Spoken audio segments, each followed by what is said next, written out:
ഓം നമോ ഭഗവതേ വാസുദേവായ. ഓം ശ്രീ ഗുരുഭ്യോ നമഃ. നാരായണീയം 7-ാം ദശകം. ബ്രഹ്മാവിൻ്റെ തപസ്സും വൈകുണ്ഠ ദർശനവും. 4-ാം ശ്ലോകം. മായായത്ര കഥാപി നോ വികുരുതേ ഭാതേ ജഗദ്ഭ്യോ ബഹിഃ ശോകക്രോധ വിമോഹ സാധ്വസമുഖാ ഭാവാസ്തു ദൂരം ഗതാ സാന്ദ്രാനന്ദച്ഛരീ ച യത്ര പരമജ്യോതിപ്രകാശാത്മകേ തത്തേ ധാമ വിഭാവിതം വിജയതേ വൈകുണ്ഠരൂപം വിഭോ.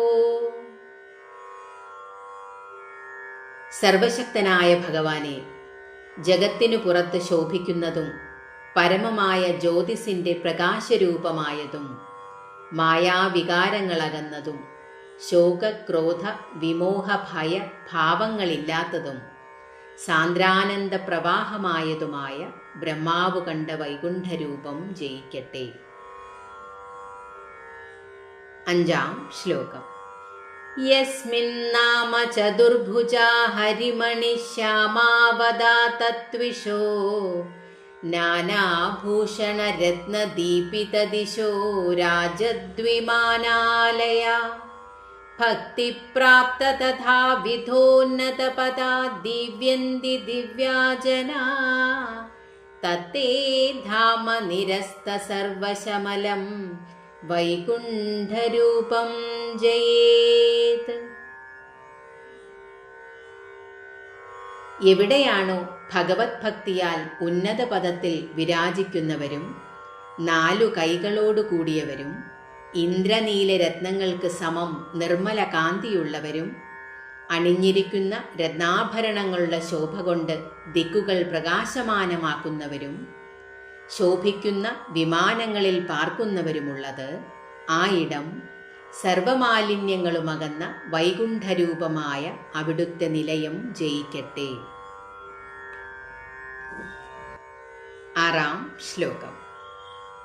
നാനാദിവ്യവധൂജനൈരഭിവൃതാ വിദ്യുല്ലതാതുല്യയാ വിശ്വോന്മാദന ഹൃദ്യഗാത്രലതയാ വിദ്യോതിതാ ശാന്തരാ ത്വത്പാദാംബുജസൗരഭൈകകുതുകാ ലക്ഷ്മീ സ്വയം ലക്ഷ്യത്തെ യസ്മിൻ വിസ്മയനീയ ദിവ്യവിഭവം തത്തേ പദം ദേഹി മേ.